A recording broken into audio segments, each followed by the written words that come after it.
What's going on, everyone? Juicebags here, and welcome back to some Dungeon Defenders 2 for some more Mystic-only fun. We're here on the forest biome, Chaos 2, and we've got to get to a 1050 champion score to get to Chaos 3. Let's go ahead and build it out. So, still using that Chaos 1 relic. I haven't found a better relic yet. I'll probably move some mods around onto a Chaos 2 relic as soon as I find something decent, but just haven't really found anything glorious quite yet. Let's just throw an obelisk down over there and get things going here. And let's start things off with a couple of Viper's Fangs. Now, this particular map, we definitely got some nice placements that are off the beaten path, so to speak. Let's go with 3 snakes there, and then let's get a little upfront killing in. These, every map I've been saying it, I think these will get dive bombed. I definitely think these will get dive bombed, by flyers. So I'm gonna put a couple of snakes up front for some upfront killing, but I just, I've been having a lot of luck with stuff living, that's kind of off to the side areas. I think that has got to change, or will change at some point. Let's throw a few sand traps in, and we got that lane pretty jacked. So let's go ahead and continue on. We'll get this lane, of course, there's not going to be near as much activity. We will have that boss on this lane in the final wave, but I don't think we're going to have a ton going on here. Now, this map, we do need a little bit of range. So, I just don't think there's a whole lot of benefit to using a lot of our Serpent's Coils. Can we throw them? Actually, some Serpent's Coils might work out on that lane over there. But, even that's a little bit debatable. So let's just go something like this. We'll throw another off to the side over here. Our main challenge on this one, I believe, with the long straight lanes will probably be javelin throwers. Javelin throwers are, they like to get uppity. Let's see, how do we want to do this one? We got a pretty good one-wall choke point right back here. Let's just do that. Let's just throw it right back there. And then we'll get our snakes a little bit out of the way. We'll go something like that. Let's definitely get a little upfront killing in, though. And once again, I feel like these could quite likely get wrecked. We might be able to actually sneak some Vipers in over here, or some Coils in over here as well. Let's throw a couple there. And we'll throw a couple there. And we actually have a ton of DU left. Go something like that. We got 250 left, but I'm not really sure that I want to necessarily do anything else with it. One of the benefits of doing this map, of course, is it's extremely generous with the amount of DU that you have. Let's just let it fly and see how wave 1 goes here. With it being so super generous on the amount of DU you have, you can really just spam it out with some things. That is for sure.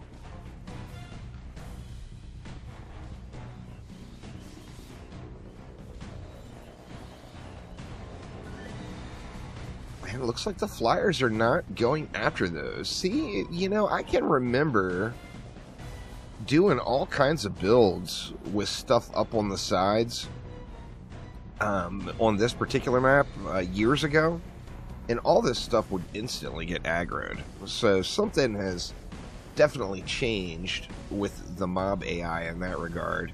That gives us a little bit more freedom on placing things. I think that's one of the reasons why this kind of sketchy stuff I've been throwing around on the sides has not gotten really destroyed. Something has to have changed, for sure. See, there is a dive bomber, though. We got that one down. See, the other side of the map is getting beat to hell, though. And it looks like the dive bombers, I think that's the Vipers that were up on the rail. I think those, or pardon me, not the Vipers. Or yeah, it was Vipers I put up there. I was thinking I moved these guys up. So yeah, these guys took some damage. It's debatable whether or not I keep upgrading those, because it's kind of a waste knowing it's taking that much damage. Could very likely get destroyed. But let's upgrade all this stuff over here. And let's go in the center lane, too. Now, we are very much still living off of Gobu Boom at this point. It is definitely getting the job done for us.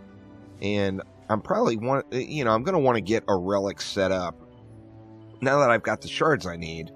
Of course, shards first, mods second. Having mods does nothing for you if you don't have the shards you need. But now that we've got the shards, or we've got a good starting base anyway, we could put some sort of beneficial relic together here that will ease the transition a little more. I would definitely want to go with Gobu Boom or Melee Boom. Melee Boom would be the obvious choice. However, Gobu Booms just seem to drop all the time, so they're very, very easy to come by, and it does have a ton of value still with the, the large damage boom, plus just the enormous amount of goblins that are on every map. I didn't look at the boss. This map seems to love siege rollers, though. I'm not sure what boss it's going to be. Ooh, Cannon Ogre. Even better. Or even worse, I should say. Now, the Cannon Ogre is certainly going to destroy that wall. But, oh, actually it didn't. It didn't even get in range. Lucky, lucky. Cannon Ogres and Siege Rollers are definitely going to be my bane of existence at this point. It looks like that other side is not getting destroyed this time. So let's let the rest of these kick off here, and then we'll get another round of upgrades in. This double lane here is always the boss lane. So, you're going to always have bosses on that lane. And then in the final wave, you'll have 2 bosses over there and then 1 over here. So, always good to focus your hero efforts, anyway, onto that boss lane. Let's see.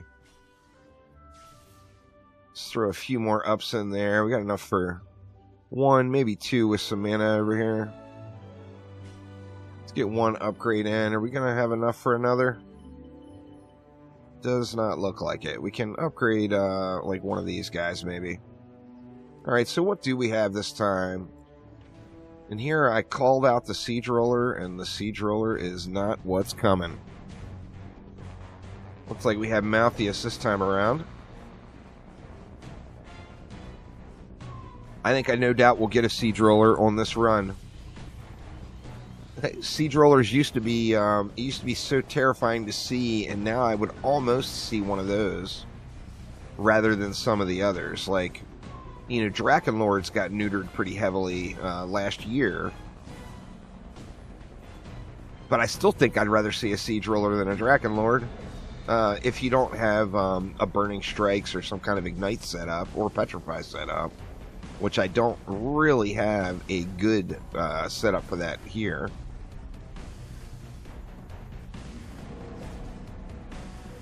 And I would definitely rather see a Siege Roller than a Cannon Ogre. That is for sure.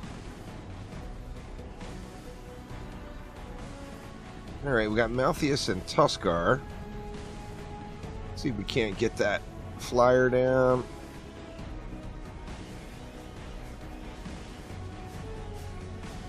Tuskar's going to get some shots in.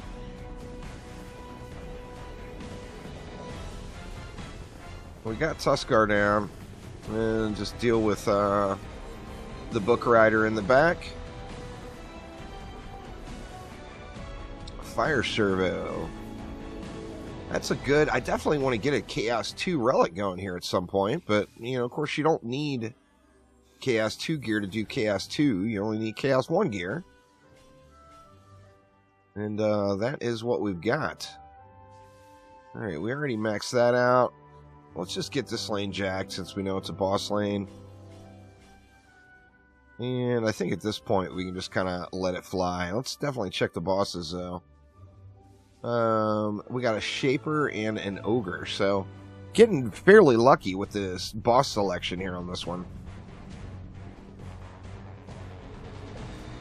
Since we're using, you know, of course the cyborgs are making our sand traps life miserable, but since we're using tower type defenses, the cyborgs pretty much are just fancy looking orcs. We don't have, you know, the base of our build is not based off of trapstars or nodes. So we have no really huge worry there with the cyborgs.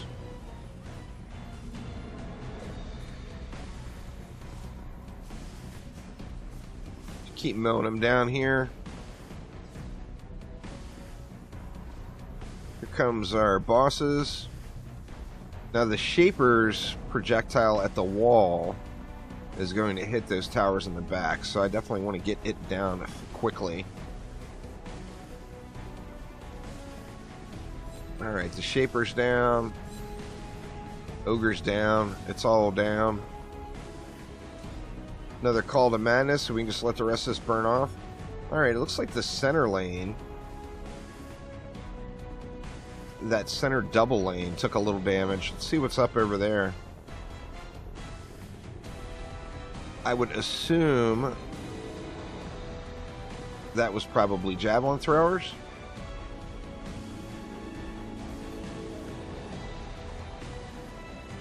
I wonder if that will take aggro.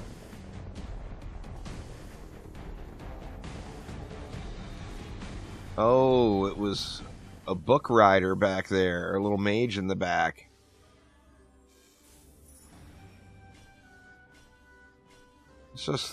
Let's throw one round of upgrades there. And this is the final wave, so let's see what we're gonna have. Okay, we got a captain there. Let me check for loot down here real quick. Can confirm there is no loot down there. We got an ogre and another Malthius, so Thork, of course.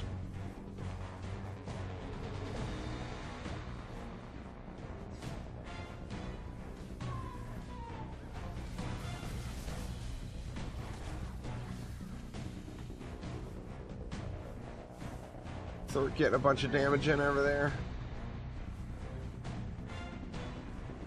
He's not dying.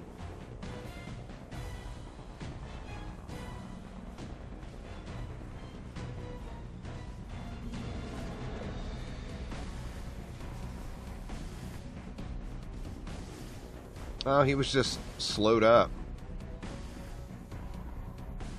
Not a huge problem there. Okay, here comes our ogre. Let's get this captain down. The captain, of course, is going to zerg the wall real quick. He does get knocked back pretty nicely by those walls.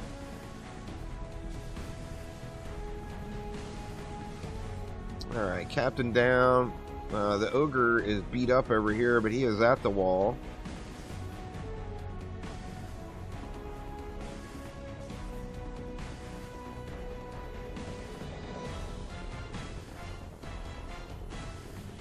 Took a lot of damage here this time.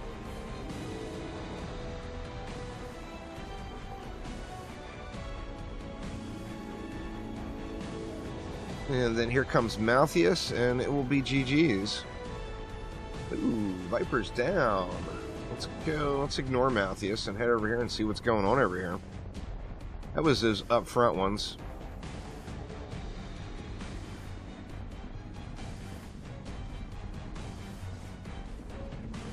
Considering I haven't looked at those since Wave 2, I mean, that's not too bad.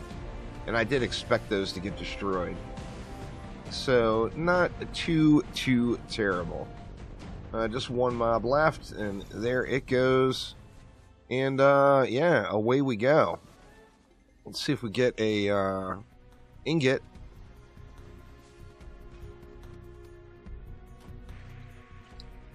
Does not look like a golden ingot is going to spawn. Boo!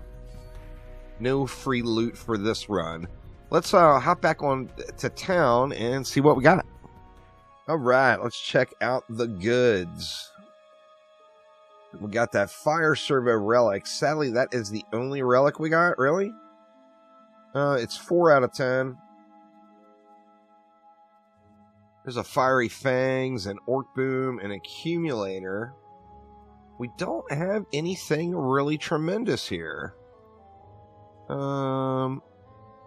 Healthy AP and heavy chip. I mean, that's going to be all focused into ability power, which I'm fine with, since I am doing quite a bit of dagger tossing here. Let's check out what that did for our champion score here on our mule. 917. So another big jump up, but we're going to have to do 1 or 2 more, no doubt about it. We got bloody strikes and batter up. So par for the course. No usable shards, sadly. And to be honest with you, I'm just not sure I want to do much with any of these. I mean, I can throw one of those on. See, that's a nice upgrade for the obelisk. The serpent's coil. I mean, we can throw any of these on the serpent's coil and it will be an upgrade. Let's throw orc boom on that. I'm going to stick with that on the sand viper, though, because I do really, really like that gobu boom. And we are riding the gobu boom, no doubt. And not really seeing, there's a power servo, which is useful at this stage in the game, but it's just not enormous. I think that was about it. Nothing absolutely spectacular there.